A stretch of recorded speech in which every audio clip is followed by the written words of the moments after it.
어제 윤석열이 헌법재판소를 빠져나왔다가 정확히 말하면은 거의 한 8시간? 실종되니까 이 사람이 어디 있는지 잘 모르는 상황. 근데 일부 유튜브에서만 윤석열 거기로 갔다는 이야기를 알려주고 있었고 실제로 윤석열이 법의 사각지대를 벗어난 게 5시간이 넘고요. 네. 그런 상황이고 마지막 헌법재판소에 나와서 서울구치소에 다시 입고되기까지 8시간 걸렸어요. 그러니까 이 사건은 교정국장이 굉장히 큰 책임이 있다고 봅니다. 그러니까 원론적으로는 그러니까 이 재소자의 관리는 검사가 한다고 하더라고요. 그러니까는 공수처 책임인 거예요. 그런데 교정을 실무를 담당하는 사람이 보고를 안 하면 공수처라도 도리가 없는 거죠. 방법이 없는 거예요. 그러니까 하나씩 한번 짚어보시자고. 자, 저게 이제 서울 국군 서울지구병원입니다. 아까 보여드렸던 사진이 국군 서울지구병원이고요. 지구병원이라는 게 있는 줄도 몰랐어요. 서울지구병원. 그렇지. 예. 동대문에 있는. 얼스 아니에요. 아, 네. 지구. 헌재에서 5분 거리라고. 근데 어저께 공식적인 입장은 건강 이상을 호소했다는 보도도 있었고 정기 검진이라는 보도도 있었고 감옥에 들어가면 정기 검진 시켜주지 않아요. 진짜로 이 사람이 굉장히 중환자다. 그러니까 웬만한 감기나 이런 거면 그저 교도소 구치소에서 주는 약을 먹는 거고 진짜 중환자라 그러면 입원할 수는 있는데 건강 이상을 호소했다 그러면서 근데 이게 여러분 그 1월 9일 날 신문 헤드라인입니다. 윤석열이 대통령 외견상 건강하다. 계엄 선포의 목적을 달성 못할까 고심스럽다. 이 보도에 외견상 건강에 윤석열이 체포 안 당하고 있을 때 안 나온 얘기예요. 그러니까 뭐 여러 가지 썰이 있을 수 있지. 알코올기가 빠져서 지금 몸이 아플 수도 있고 아니면 술을 먹고 싶어서 잠깐 병원에 갔을 수도 있고. 알코올 소금이라도 빨아먹게. 어쨌건 간에 그런 상황인데 이게 그냥 넘어갈 게 아닌 게 일단 타임라인 한번 볼게요. 3시 43분에 윤석열이 퇴장을 해요. 서울구치소 도착하는데 그러면 대략 한 6시간 반 정도 걸렸네요. 대략적으로 보면. 근데 이 사이에 레이더 망해서 빠져버린 거예요. 네, 사라진 거죠. 그래서 저는 그게 그 교정국의 책임이 굉장히 크다고 보는 거예요. 만약에 윤석열이라는 재소자가 그 법원에 출석한 이후에 원래 계획된 게 아닌 어떤 비상 상황이 생겼다고 쳐요. 뭐 갑자기 아플 수도 있는 것이고 뭐 왔다 갔다 하다가 무릎을 찌를 수도 있는 거잖아요. 그래서 긴급한 치료를 위해서 병원으로 이송한다고 하면 공수처에 보고를 해야죠. 근데 지금 모든 상황 속에서 교정당국이 공수처에 보고를 했다는 이야기는 없거든요. 그러니까 아무것도 모르고 당연히 현재 재판 끝난 그 시간을 계산해 가지고 구치소에 공수처가 가서 기다렸다잖아요. 그러니까. 무슨 말입니까? 교정당국에서는 공수처에 아무런 이야기를 안 해줬다는 거거든요. 이거 굉장히 이게 심각한 문제입니다, 이거. 사실 이렇게 되면 교정당국의 뭐라고 해야 되죠?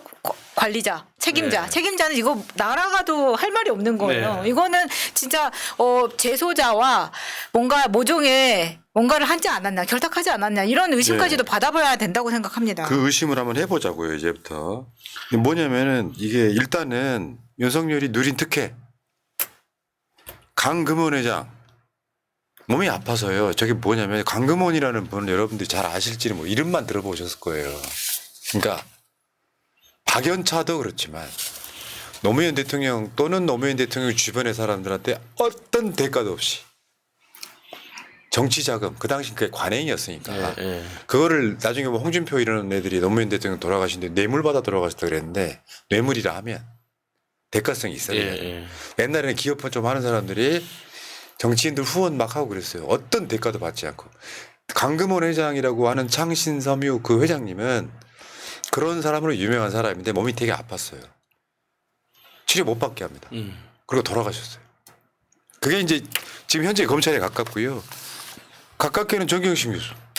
허리에 골수가 터져 나오는데도 형 집행정지 불허했잖아요. 근데 윤석열은 외견상 건강하다며 어제 나와서 주동안만 잘 살아있더라. 환자가 병원에 아니 헌법재판소 나와서 그런 개소리를 할 수 있어요? 그러니까 외관성으로 아무렇지도 않아 보였고 이미 그 재판 그러니까 헌재에 나오기 전날 외부 진료를 허가를 했다는 거잖아요. 법무부에서도.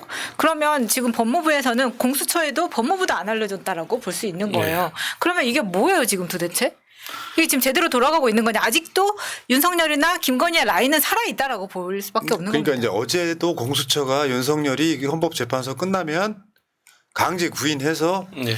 조사를 할 입장이었는데 공수처한테 지금 구치소 쪽에서 이야기 안 했다는 건 법무부가 이야기 안 했다는 소리고 법무부나 검찰은 다 알고 있었을 거라는 거잖아요.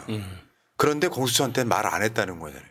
그러니까 첫 번째 목적은 공수처 수사를 피해볼 목적도 있어 보입니다. 네. 일단 피했다고 보이는데 진짜 중요한 건 엊그저께 나왔던 보도 중에 김건희도 윤석열 못 만난다 이런 얘기가 있었잖아요. 네. 저 이유가 뭐냐면요. 공범 의심을 받기 때문에 그래요. 이 내란 사태에 공범 의심을 받고 있다. 모두가 다 그렇게 예상을 아하. 하잖아요. 왜 내란을 일으켰을까?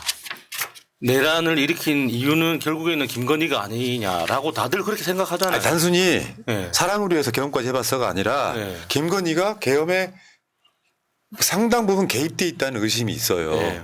하다못해 HI 부대 오비들도 김건희가 관리했다잖아요.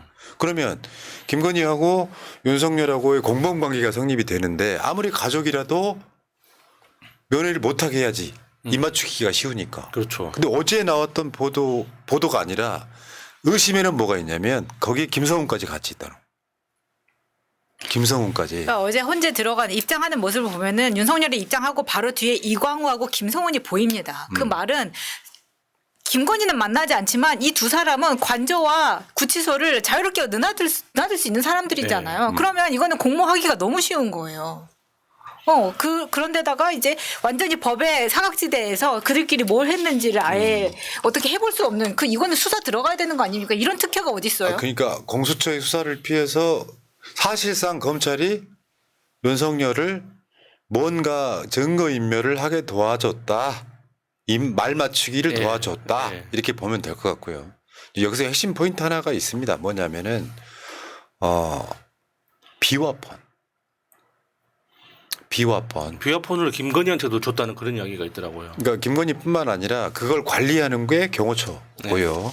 근데 그 비화폰 자체를 막 압수수색하려고 공수처가 들어가면 그거를 경호처가 막는 이구조거든요. 근데 그러면서 이제 꼭 말을 맞춰야 되는 김건희를 만났을 가능성이 매우 높아 보인다.